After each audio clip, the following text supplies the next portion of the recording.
द्वितीय करंथी ताहार 6 अध्याय 17 16 17 18 एवं 7 1।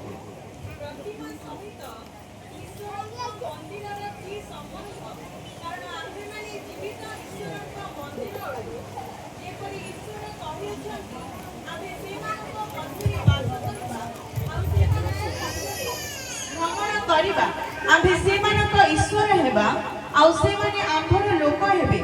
ଏଣୁ ପ୍ରଭୁ ଏହା କହନ୍ତି, ତୁମ୍ଭେମାନେ ସେମାନଙ୍କ ମଧ୍ୟରୁ ବାହାରି ଆସ ଆଉ ପୃଥକ ହୁଅ ଆଉ ଅଶୁଚି ପଦାର୍ଥ ସ୍ପର୍ଶ କର ନାହିଁ। ପୁଣି ଆମ୍ଭେ ତୁମ୍ଭମାନଙ୍କୁ ଗ୍ରହଣ କରିବା, ଆମ୍ଭେ ତୁମ୍ଭମାନଙ୍କର ପିତା ହେବା, ପୁଣି ତୁମ୍ଭେମାନେ ଆମ୍ଭର ପୁତ୍ର କନ୍ୟା ହେବ, ଏହା ସର୍ବଶକ୍ତିମାନ ପ୍ରଭୁ କହନ୍ତି। ଅତଏବ हे ପ୍ରିୟମାନେ, ଏହି ସମସ୍ତ ପ୍ରତିଜ୍ଞା ପ୍ରାପ୍ତ ହେବାରୁ ଆସ ଶରୀର ଓ ଆତ୍ମାର ସମସ୍ତ ଅଶୁଚିତାରୁ ଆପଣ ଆପଣାକୁ ଶୁଚି କରୁ, ପୁଣି ଈଶ୍ୱରଙ୍କୁ ଭୟ କରି ପବିତ୍ରତାରେ ସିଦ୍ଧ ହେଉ। ଈଶ୍ୱର 7 ଗୋଟି ପ୍ରତିଜ୍ଞା ଦେଇଛନ୍ତି। ସେହି 7 ଗୋଟି ପ୍ରତିଜ୍ଞା ଆମ ଜୀବନରେ ସଫଳ ହେବା ପାଇଁ ହେଲେ ଆମକୁ ଗୋଟିଏ ସର୍ତ୍ତ ପାଳନ କରିବାକୁ ପଡ଼ିବ।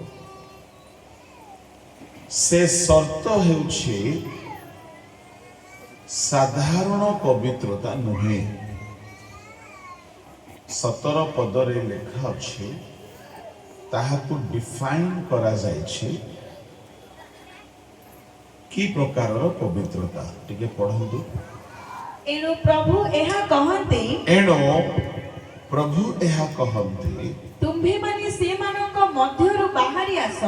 ତୁମ୍ଭେମାନେ ସେମାନଙ୍କ ମଧ୍ୟରୁ ବାହାରି ଆସ। ଶୁଣନ୍ତୁ, କି ପ୍ରକାରର ପବିତ୍ର ଜୀବନ ଯାପନ କଲେ ଏହି 7 ଗୋଟି ପ୍ରତିଜ୍ଞା ସଫଳିବ, ଏହା ମୁଁ ଆପଣମାନଙ୍କୁ କହିବି। ପବିତ୍ର ଜୀବନ ବୋଲି କହିଲେ ଏହି ସ୍ଥାନରେ ତାହାକୁ ସ୍ପଷ୍ଟ ଭାବରେ ବୁଝାଇ ଦିଆଯାଇଛି। ପ୍ରଭୁ କହୁଛନ୍ତି, ତୁମ୍ଭେମାନେ ସେମାନଙ୍କ ମଧ୍ୟରୁ ବାହାରି ଆସ। ସେମାନଙ୍କ ମଧ୍ୟରୁ ବୋଲି କହିଲେ କାହା ମଧ୍ୟରୁ? ତା ମାନେ କୌଣସି ଲୋକ, କୌଣସି ପ୍ରକାରର ମନୁଷ୍ୟ ମାନଙ୍କ ମଧ୍ୟରୁ ଆମକୁ ପୃଥକ ହେବାକୁ କହୁଛନ୍ତି। ଏକ ପ୍ରକାରର ପୃଥକୀକୃତ ଜୀବନ ଆମକୁ ଆବଶ୍ୟକ। କାହାଠାରୁ ପୃଥକ ହେବା? ଆମେ ଯଦି ସେଇ ଦ୍ୱିତୀୟ କରନ୍ଥୀ 6 ଅଧ୍ୟାୟ ଟିକେ ଯଦି ଆମେ ଉପର ଅଂଶକୁ ପଢିବା, କାହାଠାରୁ?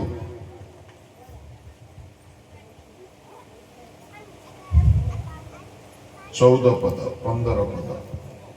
ଅବିଶ୍ୱାସୀ ମାନଙ୍କ ସହିତ ଅସମାନ ରୂପେ ଯୋଚା ନ ଯାଅ, କାରଣ ଧର୍ମ ଓ ଅଧର୍ମ ମଧ୍ୟରେ କି ସହଯୋଗିତା ଅବା ଅନ୍ଧକାର ସହିତ ଆଲୋକର କି ସହଭାଗିତା? ବିଲିଆର୍ଡ ସହିତ ଖ୍ରୀଷ୍ଟଙ୍କର କି ମିଳନ? କିମ୍ବା ଅବିଶ୍ୱାସୀ ସହିତ ବିଶ୍ୱାସୀର କି ଅଂଶ?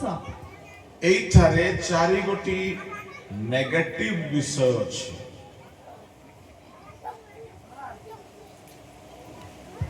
कौन कौन से 4 गोटी नेगेटिव विषय?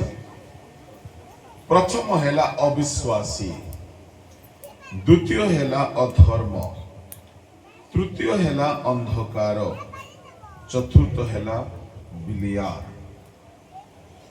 एठारो अलगा हेबाकू पड़िबो। अविश्वासी, अंधकार, अधर्म, पुणी बलियार ठारू आमको पृथक हेबाकू पड़िबो। 16 पदरे कहउछन्ती प्रतिमा सहित ईश्वरक मंदिरर कि संबंध? कारण आम्हे माने जीवित ईश्वरक मंदिर अटु। एणु आम्हे ଅଶୁଚି ଲୋକମାନଙ୍କ ଠାରୁ ପୃଥକ ଜୀବନ ଯାପନ କରିବା ଦରକାର। ଅଶୁଚି ଲୋକମାନଙ୍କ ଠାରୁ ବାଇବଲରେ ଆମେ ଆହୁରି ଅନେକ ସ୍ଥାନରେ ଦେଖୁ ପୃଥକ ହେବା ପାଇଁ ବାଇବଲ ପରାମର୍ଶ ଦେଉଅଛି। ପ୍ରେରିତ ପୁସ୍ତକ ବାହାର କରନ୍ତୁ। କି ପ୍ରକାର ଲୋକମାନଙ୍କ ଠାରୁ ବାହାରି ଆସିବାକୁ ବାଇବଲ କହୁଅଛି। ପ୍ରେରିତ ପୁସ୍ତକ 2 ଅଧ୍ୟାୟ 41 ପଦ ସମ୍ଭବତଃ। ସେଥିରେ ଯେଉଁମାନେ ତାହାଙ୍କ ବାକ୍ୟ ଗ୍ରହଣ କଲେ ସେମାନେ 40 ପୁଣି ଅନ୍ୟାନ୍ୟ ଅନେକ କଥା ଦ୍ୱାରା ସେ ସାକ୍ଷ୍ୟ ଦେବାକୁ ଲାଗିଲେ ଓ ସେମାନଙ୍କୁ ଉପଦେଶ ଦେଇ କହିଲେ, ଏହି କୁଟିଳ ବଂଶ ଠାରୁ ଆପଣମାନେ ରକ୍ଷା ପ୍ରାପ୍ତ ହେଉନ୍ତୁ। କୁଟିଳ ଲୋକ ଠାରୁ ଆପଣ ପୃଥକ ହେବେ। କି ପ୍ରକାର ଲୋକମାନଙ୍କ ଠାରୁ ବାହାରି ଆସିବାକୁ ପଡ଼ିବ? କୁଟିଳ। କୁଟିଳ କୁଟିଳ ବୋଲି କହିଲେ କ'ଣ? ଇଂଲିଶରେ କ୍ରୁକେଡ୍। କ୍ରୁକେଡ୍ ବୋଲି କହିଲେ କେମିତିକାର ଲୋକମାନେ? ବଡ଼ ଜଟିଳ ଲୋକମାନେ। ସେମିତି ଲୋକ ସାଙ୍ଗରେ ମିଶ ନାହିଁ ବୋଲି ବାଇବଲ କହୁଅଛି। କ'ଣ ଅସୁବିଧା ଆଜ୍ଞା? ଯୀଶୁ ତ କହିଲେ ଶତ୍ରୁକୁ ପ୍ରେମ କର, ହଁ କି ନାହିଁ? ହେଲେ କୁଟିଳ ଲୋକ ଠାରୁ ରକ୍ଷା ପାଅ ବୋଲି ଏଠାରେ ଲେଖା ଅଛି। କିଛି କିଛି ଲୋକମାନେ ଭାରି କ୍ରୁକେଡ୍, କୁଟିଳ, ଜଟିଳ, ବହୁତ ଧୂର୍ତ୍ତ। ସେମିତି ଲୋକ ଠାରୁ ଆପଣ ଦୂରକୁ ରହିବା ଦରକାର। ଘୃଣା କର ବୋଲି ମୁଁ କହୁନାହିଁ। ଯଦି ଆପଣ ଦେଖୁଛନ୍ତି ଜଣେ ଲୋକ ବହୁତ ଧୂର୍ତ୍ତ, କୁଟିଳ, ଦୁଷ୍ଟ, ବହୁତ ବକ୍ର, ତା ଠାରୁ ଦୂରରେ ରୁହ। କାହିଁକି? କାରଣ ହଉଛି 2 କାରଣ। ପ୍ରଥମରେ ତୁମେ ତାହାର କୁଟିଳତା ଶିଖିନେବ। ମଦ ପିଇବା ଲୋକ କେବେ ହେଲେ ନିଜ ମା ଠାରୁ ଶିଖିଛନ୍ତି? କାହାଠାରୁ ଶିଖିଛନ୍ତି? ମଦୁଆ ଟୋକା ସାଙ୍ଗରେ ସାଙ୍ଗ ହେଇକି ଶିଖିଛନ୍ତି।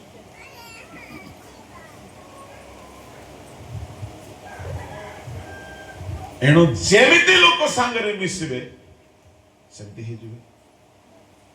ଜ୍ଞାନୀ ସାଙ୍ଗରେ ମିଶିବ, ଜ୍ଞାନୀ ହେବ। ଆତ୍ମିକ ଲୋକ ସାଙ୍ଗରେ ମିଶିବ, ଆତ୍ମିକ ହେଇଯିବ। କାଛୁ କୁଣ୍ଡିଆ ଗାଜି ହେଇଥିବା ଲୋକ ସାଙ୍ଗରେ ବସିବ, ହେବ ନା ନାହିଁ? ଏଇଟା ଗୋଟେ ଡିଆଁ ରୋଗ। କୋଉଟା? କୁଟିଳତା। କିଛି କିଛି ଲୋକ ଭାରି ଜଟିଳ ଥାନ୍ତି, ତାଙ୍କୁ ଦେଖିଲେ ନମସ୍କାର କରି ସାଇଡ। ବାଇବଲ କହୁଅଛି ସେଇପରି ଲୋକମାନଙ୍କ ଠାରୁ ନିଜକୁ ରକ୍ଷା କର। ରକ୍ଷା ବୋଲି କହିଲେ ଦୌଡ଼ିକି ପଳାଅ ସେଠୁ। ପ୍ରଥମ ଡେଇଁବ ସେ ରୋଗ, ଦ୍ୱିତୀୟରେ ତମକୁ ହଇରାଣ କରିବେ ସେ।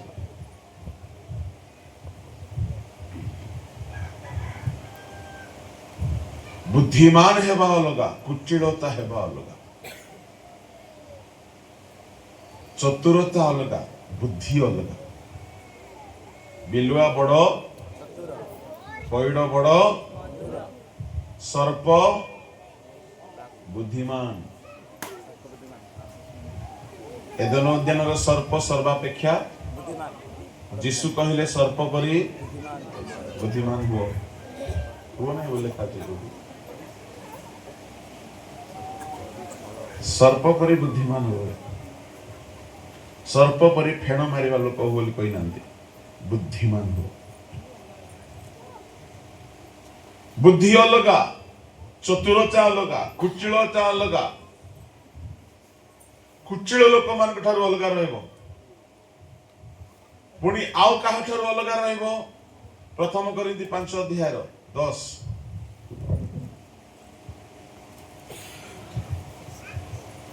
ଏହି ଜଗତର ବ୍ୟଭିଚାରୀ କି ଧନଲୋଭୀ କି ପରଦ୍ରବ୍ୟ ଲୁଣ୍ଠନକାରୀ କି ପ୍ରତିମା ପୂଜକ ମାନଙ୍କ ସହିତ ଯେ ଆଦୌ ସମ୍ପର୍କ ନ ରଖିବ ତାହା ନୁହେଁ, ତାହେଲେ ତୁମ୍ଭମାନଙ୍କୁ ଜଗତରୁ ବାହାରି ଯିବାକୁ ପଡ଼ିବ। କିନ୍ତୁ ମୋର ଲେଖିବାର ଭାବ ଏହା ଥିଲା ଯେ ଯଦି କୌଣସି ଲୋକ ଭ୍ରାତା ବୋଲି ଖ୍ୟାତ ହୋଇ ବ୍ୟଭିଚାରୀ କି ଧନଲୋଭୀ କି ପ୍ରତିମା ପୂଜକ, ନିନ୍ଦକ କି ମତୁଆଳ କି ପରଦ୍ରବ୍ୟ ଲୁଣ୍ଠନକାରୀ ହୁଏ, ତେବେ ଏପରି ଲୋକ ସହିତ ସମ୍ପର୍କ ରଖ ନାହିଁ। ପୁଣି ତାହା ସାଙ୍ଗରେ ଭୋଜନ ସୁଦ୍ଧା କର ନାହିଁ। ତା ଘରେ ଖାଇବାକୁ ଡାକିଲେ ଯାଇକି ଖାଅ ନାହିଁ। ବାହାରେ ଲୋକମାନଙ୍କର ବିଚାର କରିବାରେ ହଁ। ମୋହର କଣ ଅଛି? ଦେଖ କୋଉ ଲୋକ ସାଙ୍ଗରେ ସମ୍ପର୍କ ରଖ ନାହିଁ। ନିନ୍ଦକ ବୋଲି କହିଲେ କିଏ? ଯିଏ କୁଟ ଖାଏ, ଚର୍ଚ୍ଚା କରେ, ବଚସା କରେ, ସେମିତି ଲୋକ ସାଙ୍ଗରେ ସମ୍ପର୍କ ରଖିବ ନାହିଁ। ଦ୍ୱିତୀୟରେ ଧନଲୋଭୀ, ଯେ ମହାମୁସ୍କା, ଦଶମାଂଶ ଦଉନଥିବ, ଦାନ ଦଉନଥିବ, ନିଜେ ଖାଇବ ନାହିଁ, କାହାକୁ ଖାଇବାକୁ ଦେବ ନାହିଁ। ପରଦ୍ରବ୍ୟ ଲୁଣ୍ଠନକାରୀ, ପ୍ରତିମା ପୂଜକ, ବ୍ୟଭିଚାରୀ, ଏମାନଙ୍କ ଠାରୁ ପୃଥକ ହୁଅ। କାହିଁକି ବୋଲି କହିଲେ ଡିଆଁ ରୋଗ ଡେଇଁବ। ତୁମେ କାହା ସାଙ୍ଗରେ ସାଙ୍ଗ ହଉଛ ସାବଧାନ। ଗୋଟେ ଖରାପ ଲୋକ ସାଙ୍ଗରେ ସାଙ୍ଗ ହବ, ତୁମେ ମାସେ ପରେ ତୁମେ ବି ଟିକେ ଶିଖି ଯାଇଥିବ। ଏଣୁକରି ସେମାନଙ୍କ ମଧ୍ୟରୁ ବାହାରି ଆସ ବୋଲି କହିଲେ। ଦ୍ୱିତୀୟ ତିମୋଥୀ 3:1-5 ଯାଏ ପଢନ୍ତୁ। କିଛି ଲିଷ୍ଟ ଦିଆଯାଇଛି, ସେମାନଙ୍କ ଠାରୁ ବି ଅଲଗା ହେବା ପାଇଁ କୁହାଯାଇଛି। କିନ୍ତୁ ଏହା ଜାଣି ସମୟ ଉପସ୍ଥିତ ହେବ, କାରଣ ଲୋକମାନେ ଆତ୍ମପ୍ରିୟ, ଧନଲୋଭୀ, ଆତ୍ମଗର୍ବୀ, ଅହଙ୍କାରୀ, ନିନ୍ଦକ, ପିତାମାତାଙ୍କର ଅବାଧ୍ୟ, ଅକୃତଜ୍ଞ, ଅପବିତ୍ର, ସ୍ନେହଶୂନ୍ୟ, ଅମିଳନପ୍ରିୟ, ଅପବାଦକ, ଅଜିତେନ୍ଦ୍ରିୟ, ପ୍ରଚଣ୍ଡ ଉତ୍ତମ ବିଷୟ ଘୃଣାକାରୀ, ବିଶ୍ୱାସଘାତକ, ଦୁଃସାହସୀ, ଦାମ୍ଭିକ ହେବେ ଓ ଈଶ୍ୱର ପ୍ରିୟ ନ ହୋଇ ବରଂ ବିଳାସ ପ୍ରିୟ ହେବେ। ସେମାନେ ଭକ୍ତିର ଭେକ ଧରନ୍ତି, କିନ୍ତୁ ସେଥିର ଶକ୍ତିକୁ ଅସ୍ୱୀକାର କରନ୍ତି। ଏପରି ଲୋକମାନଙ୍କ ଠାରୁ ଅନ୍ତର ହୁଅ। କଣ ହୁଅ? ବାପା ସେ ଲିଷ୍ଟରେ କୋଉଠି ଗୋଟେ ନାହିଁ ତ ଆମେ ସେମାନଙ୍କ ଠାରୁ କଣ ହୁଅ? ଅନ୍ତର। ମଣ୍ଡଳୀ ଅନ୍ତର କରି ସେମିତି ଲୋକ ସାଙ୍ଗେ ତ କଥା ହବ ନାହିଁ, ମିଶ ନାହିଁ। ଏମାନଙ୍କ ଠାରୁ ବାହାରି ଆସ। ପବିତ୍ର ହେବା ପାଇଁ ହେଲେ ଆପଣ କିଛି ଲୋକ ଠାରୁ ବି ଟିକେ ପୃଥକ ରହିବାକୁ ପଡିବ। ପାଉଲ ସ୍ପଷ୍ଟ କହିଲେ, ଦ୍ୱିତୀୟ ତିମୋଥୀ 2:22 କିନ୍ତୁ ତୁମ୍ଭେ ଯୌବନ କାଳର ଅଭିଳାଷରୁ ପଳାୟନ କରି ଯେଉଁମାନେ ସୂଚି ହୃଦୟରେ ପ୍ରଭୁଙ୍କ ନିକଟରେ ପ୍ରାର୍ଥନା କରନ୍ତି, ସେମାନଙ୍କ ସହିତ ଅନୁଗାମୀ ହୁଅ। ବସ୍, ଅଭିଳାଷରୁ ପଳାୟନ କର। ଏପଟେ ଧ୍ୟାନ ଦିଅନ୍ତୁ। ମନେକର ଏଠି ଅଭିଳାଷ ଅଛି, ଏଠିରୁ ପଳାୟନ କର। ଯୋଉମାନେ ସୂଚି, ତାଙ୍କ ସହିତ ଚାଲ। ତୁମର ସାଙ୍ଗ ଯଦି ବେଶୀ ସିନେମା ଦେଖୁଛି, ତାଠାରୁ ପୃଥକ ହୁଅ, ନହେଲେ ତୁମେ ସିନେମା ଦେଖିବା ଶିଖିଯିବ। ତୁମର ସାଙ୍ଗ ଯଦି ବେଶୀ ବୟଫ୍ରେଣ୍ଡ ରଖିଛି, ପୃଥକ ହୁଅ, ଡେଇଁବ ସେଟା। ତୁମର ସାଙ୍ଗ ଯଦି ବେଶୀ ଟୋକି ଧନ୍ଦା କରୁଛି, ତାଠୁ ପୃଥକ ହୁଅ। ଅଭିଳାଷ ପଳାୟନ କର। କଣ୍ଟାଜିୟସ୍ ଲୋକମାନଙ୍କ ଠାରୁ, ଇନଫେକ୍ସିୟସ୍ ଲୋକମାନଙ୍କ ଠାରୁ, ସଂକ୍ରମକ, ଯୋଉମାନେ କି ଏଡିକ୍ଟେଡ୍, ଟକ୍ସିକ। ଶୁଣୁଛ? ପୃଥକ ହୁଅ।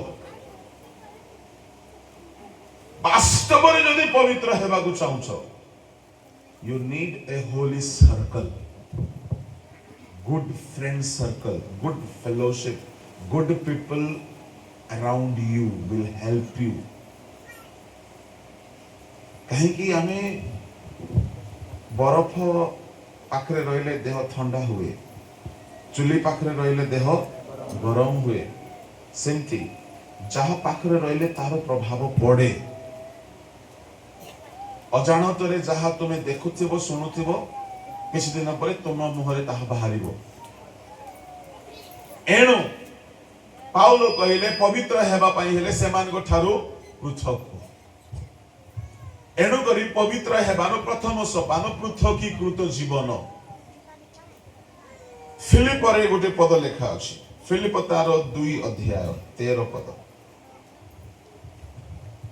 कारण इच्छा करिबाकू ओ साधन करिबाकू ईश्वर आपणा मंगलमय संकल्पर साफल्य निमंते तुम्भमानक अंतରରେ कार्य करंती 13 ठारू 15 बचसा ओ तर्क वितर्क बिना समस्त कार्य कर जेपरि तुम्भे माने निर्दोष ओ अमायिक होई एही कुटिल विपथगामी वंश मध्यरे ईश्वरक अनिंदनीय संतान संतति हुआ कुटिल विपथगामी बापरे ए वंश ना कोन कुटिल वंश विपथगामी ए माने सब बेले विपथरे ही जिबे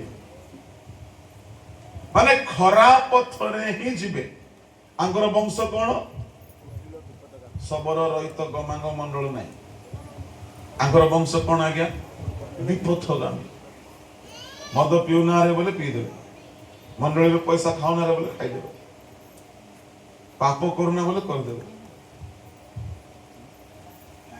भल लोक हे बोले हेबे ना ए वंश ठारो बड़ सुंदर शब्द व्यवहार हेछि पढ़ो जेपरि तुम्भे माने हाँ। निर्दोष ओ अमायिक होई एही कुटिल विपथगामी वंश मध्यरे ईश्वरक अनिंदनीय संतान संतति हुआ गा मध्यरे सुनो चारि पटे कुटिल विपथगामी वंश मध्यरे तुमे निर्दोष हो ता माने जेते कुटिल लोक थांतु तम ठारे कुटिलता न रहो तम ठारे विपथ जीवार स्वभाव न रहो सेमान को मध्यरे तुमे सेमान को परि हुओ नाही तुमे निर्दोष हो तुमे अनिंदनीय हो स्पॉटलेस हो कौन करबा आगे आज किए भल अच्छी आगे समस्त खराब तो मु भी खराब नहीं से माने जेते कुटिल होवंतु जेते दुष्ट होवंतु आपण स्पॉटलेस होवंतु अनिंदनीय दोष निर्दोष होवंतु एणु कुहा गला सेमान कथारु बाहरी आस अब्राहम को प्रभु तांको घर ठारू परिवार ठारू पृथक कले परमेश्वर तांको लोक मान को पृथक करंती तेबे जाई कि तांको लोक माने प्रभुंकर महत् काम पय प्रस्तुत होवंती जोसेफ को बाप घर अलगा करी नहीं की गले डुबक जहन को बण को नहीं की गले पृथक करंती प्रभु आमे संसार रे थिले मध्य संसार ठारे आमे न था आम भीतर संसार न था आमे निर्दोष ही रहलु चारिपट असुचिता चारिपट पाप व्यभिचार जोसेफ निर्दोष ही थे चारिपट कलुषता दानिएल निर्दोष ही थे रक्षा कर separate yourself preserve yourself from all sort of since and sinful people एटा प्रथम सोपान पृथक द्वितीय सोपान कौन सेमान मध्यरु बाहरी आस तापर कौन कह जाइछि पढ़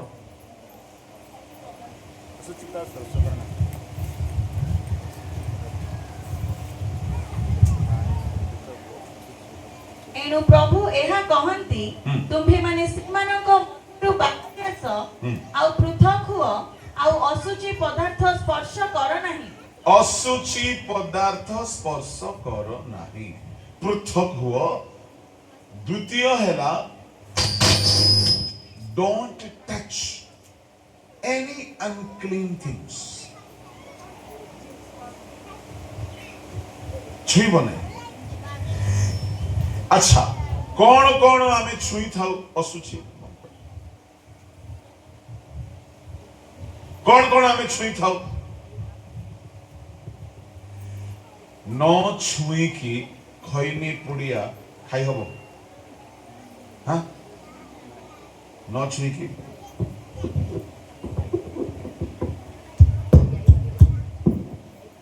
न छुई की खाई हबो तो छुईबा द्वारा कौन असुचि है हाथ मद बोतल न छुई की पी हबो नहीं सिगरेट न छुई की टाणी हबो गुड़ा को न छुई की घसे हबो जेते असुचि जिनस खाती न छुई की खाती अच्छा मोबाइल रे न छुई की किसी करी हबो मोबाइल छुईबा को मना नहीं छुंतु किंतु मोबाइल रे जहा असुचिता छुईबे नहीं कहीं कहा गला असुचि पदार्थ स्पर्श करो ना स्पेसिफिकली विशेष करी कहा गला छुईबो नहीं ता माने छुईबा द्वारा माने करो गोटे जगह रे करंट अछि तारो बंधा है नहीं खुला है छी छुईले कौन है वो हाँ सब माइल गोटे यूथ पिला कहला आज्ञा मु यूथ मीटिंग को जाइथिली गोटे झियो सहित हाथ मिसेली करंट लागी गला आज्ञा सुनो छो हाँ जुबा जुबती बेसी हैंडशेक करिवो नहीं कले फ्यूज उड़ी जब आमे ख्रीष्टरे भाई जे की भाई आज्ञा तुम्हें ख्रीष्टरे भाई घरे निज भाई सहित अध घंटा हाथ धरी को हैंडशेक करूछ हाँ यूथ मीटिंग रे आसिला जने युवक जने युवतीर हाथ धरिछि प्रेज द लॉर्ड केमती अछि छाडु नै हाथ केमती अछंती आपण बहुत भल गीत गाउछंती बहुत बढ़िया आपणकर स्वर बहुत बढ़िया लागुछि अरे हाथ तो छाड़े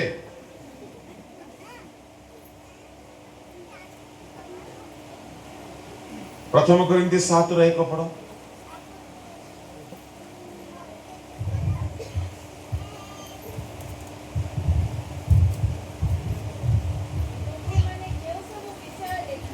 तुम्हें माने जो सब विषय लिखी अच्छो सेही सबुर उत्तर एही स्त्री लोक को स्पर्श न करिबा पुरुष पक्षरे भलो स्त्री लोक को स्पर्श न करिबा कहा पक्षरे भलो पुरुष पक्षरे भलो किसी किसी समस्या घटी जाइथिला कोरिन्थीय मंडली रे पावलो कहले न छुईबाटा भलो छुईले किसी तो असुविधा अछि ना तेणु करी ना मना करा गला माने स्पर्श करिबा द्वारा किछि असुचिता आसी जाए तेणु प्रभु कहिले स्पर्श कर नै सामसन रो पतन स्पर्श करिबा ठारु हेछि 6 अध्याय 9 पद गणना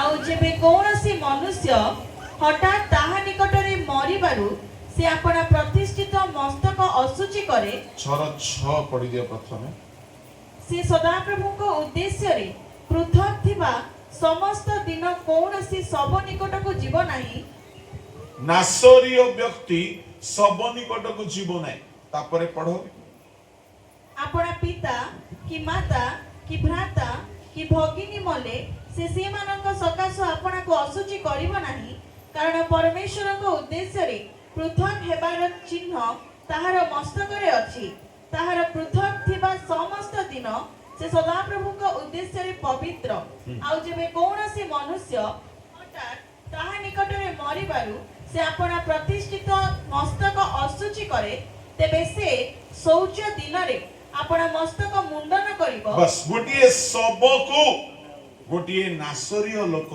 केबे भी छुईबो 14:8 पढ़ंतु विचारकर्ता सामसन कौन करिथिला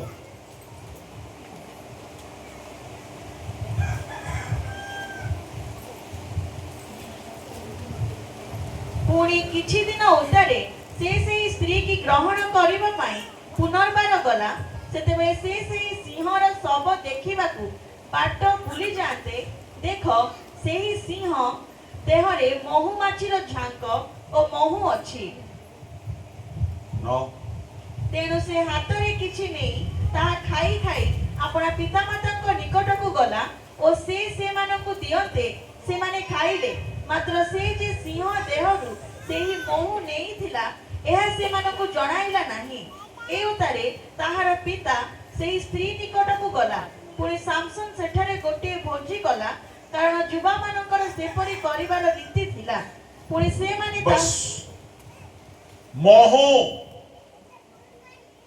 किए खाइला सामसन कोठी हितला से महु हाँ कोठी हितला सिंह मरी जाइछि तार मरी जाइथिबा हाड़ रे महु हिछि सब छुईले असुचि होंती ना नहीं होंती हेले सबरे लटकी थिबा महूटा सुचि ना असुचि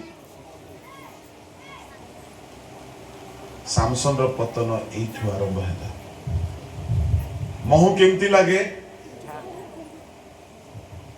असुचि तारु मिलुथिबा स्वाद पापरु मिलुथिबा आनंद बर्बाद कला सामसन जीसु कहले मरियम को मते धर नहीं काहे सेते बेले जीसु निज रक्त को नहीं पिता को निकट उपस्थापन करिनांती ग्रेटर मिनिस्ट्री करिबा पई हेले ग्रेटर होलीनेस दरकार मरियम आसिला धरिबा पई जीसु कहले मते धरि रख नहीं 20 रो केते 17 18 पढ़िबा दरकार नहीं जोहन काहे की धरिबा को मना कले तार उद्देश्य असुचिता नथिला तार उद्देश्य गोटे प्रेम थिला गोटे आतुरता थिला गोटे व्याकुलता थिला मो जीसु को मु देखा पाइनी गोटे पवित्र प्रेम थिला जीसु कहले मते वर्तमान धरो नाही धरि रख नाही पिता निकट को जाई नाही रक्त बलिदान रो रक्त नहीं पहुंचाई नहीं प्रभु को लोक माने जदि आपण अति पवित्र हेबे नाही निजक सूची करे धरि रखिबे नाही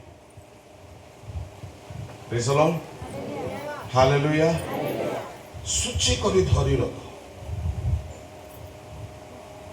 तहिने कौन है वो प्रभु को प्रतिज्ञा सफल पवित्रतार यह द्वितीय सोपान है सूची स्पर्श हस्त स्पर्श न करू सूचिता तृतीय सोपान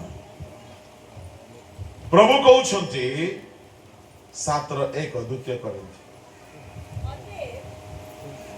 अतएव हे प्रिय माने एही समस्त प्रतिज्ञा प्राप्त हेबारु आस शरीर ओ आत्मार समस्त असुचितारु आपना को सूची करू हालेलुया तृतीय सोपान हैला शरीर को सूची करू पुणी ईश्वर को भय करी पवित्रता रे सिद्ध हेउ चतुर्थ हैला आत्मा को सूची करू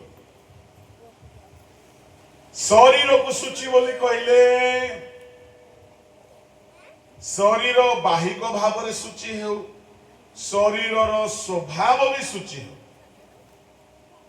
आखिर स्वभाव भल देखु देखु मंद भी देखा चाहिए आखि सूची हो कान सूची हो जिह्वा सूची हो अंग प्रत्यंग सूची हो अभिलाष न रहो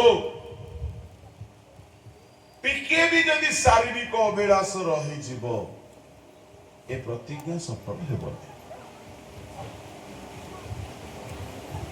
ओके शरीर को मारिबा को पड़िबो शरीर को सूची करिबा को पड़िबो शरीर पूर्ण पवित्र हेबाको पड़िबो। चतुर्थ रे आत्मा सेटा बुझेबा पई बहुत समय आवश्यक। मु तथापि कहिबी पदे पदे कहिबी। आम शरीर रे केतेटा इंद्रिय अछि? जो मानकर पार्टी अछि टिके कह। शरीर रे के कहना पार्टी सब घरे छाड़ी आसछ कि? हाँ कोनी किसी असुविधा नहीं। शरीर रे 5 इंद्रिय, आत्मा रे 10 इंद्रिय, प्राण रे 5 इंद्रिय, सर्वमोट 20 इंद्रिय। कौन कौन से इंद्रिय मु लेखिकी रखी, आपण चाहिए ताको लेखि पारछे। आत्मार 10टी इंद्रिय, प्रथम हैला चिंता भावना, थॉट्स होची चिंता नहीं, भावना वरी होची चिंता। ओके, प्रथम अंग आमे बाहर पवित्र, मु चोरी करू नाही, मु हत्या करू नाही, मु व्यभिचार करू नाही, मु मद पिउ नाही, किंतु मने मने भाबी भाबी की पाप करूछंती। हेले मने मने जो भाबी भाबी की पाप करूछ, आत्मा असुचि हे गला कि नाही? मने मने मने पाप न कर, मने मने मने पाप। आमर आत्मार भितरे अंग गुड़ाक अछि। प्रथम हैला थॉट्स, द्वितीय हैला विल, इच्छा, तृतीय हैला नॉलेज, चतुर्थ हैला इमेजिनेशन, कल्पना, चतुर्थ हैला अंडरस्टैंडिंग। इमेजिनेशन माने कौन? मोर एमती स्त्री ही था, मोर एमती स्वामी ही था, बसी बसी बसी इमेजिन करुची। भेड़िया माने विशेष कर आमर इमेजिनेशन पवित्र हो। पंचम अंडरस्टैंडिंग, बुझामणा पवित्र हो। षष्ठ इंटेंशन, आमर लक्ष्य पवित्र हो। सप्तम हैला पर्पस, उद्देश्य पवित्र हो। अष्टम मेडिटेशन, ध्यान पवित्र हो। नवम मेमोरी, स्मृति पवित्र हो। दशम सीकिंग, आमर चाहिबा खोजिबा पवित्र हो। एसो भीतरे थाए। प्राणर 5टी इंद्रिय कौन? चरित्र 1, डिजायर कामना 2, अफेक्शन प्रीति 3, इमोशन भाव प्रवणता 4, चॉइसेस पसंद करिबा 5। ए सब प्राणर अंग। ए सब बुझेबा पई बहुत रेफरेंसेस अछि। प्रभु केबे चाहिबे तो निश्चय आमे ता देखिबा। शरीर रे केतना अंग अछि? इंद्रिय, आईज, इयर्स, नोज, टंग, टच, स्पर्श। ये सब पवित्र हेले जाई कि प्रतिज्ञा सफल हो। पवित्र आत्मा आसरे, पवित्र हो आसरे। 7 गोटी प्रतिज्ञा, आमे तुम मध्यरे वास करिबा, तुम सहित गमनागमन करिबा, तुमर ईश्वर हेबा, तुमे आमर लोक हेबा, आमे तुम ग्रहण करिबा, आमे तुमर पिता हेबा, तुमे आमर पुत्र कन्या हेबो। ये सब आशीर्वाद न मागुण मिलिबो, पवित्र हो। ए 4 गोटी सोपान रे पवित्र दरकार। पवित्र हेबा पाई पंचम विषय लेखा अछि सदा प्रभु को भय करी पवित्रतारे सिद्ध हो।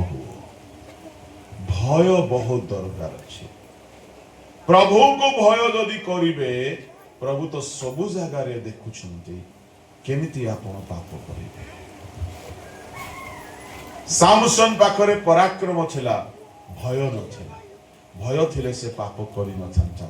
जोसेफ पाखरे भय थिला एणु से कहला सदा प्रभु विरुद्ध रे एते बड़ दुष्टता मु केमिति करिवे। मां सिना देखु नहीं, बापा सिना देखु नहीं, सदा प्रभु देखुछंती। जुबा माने भाई भौणी माने मु एहा कहि के समाप्त करूछि।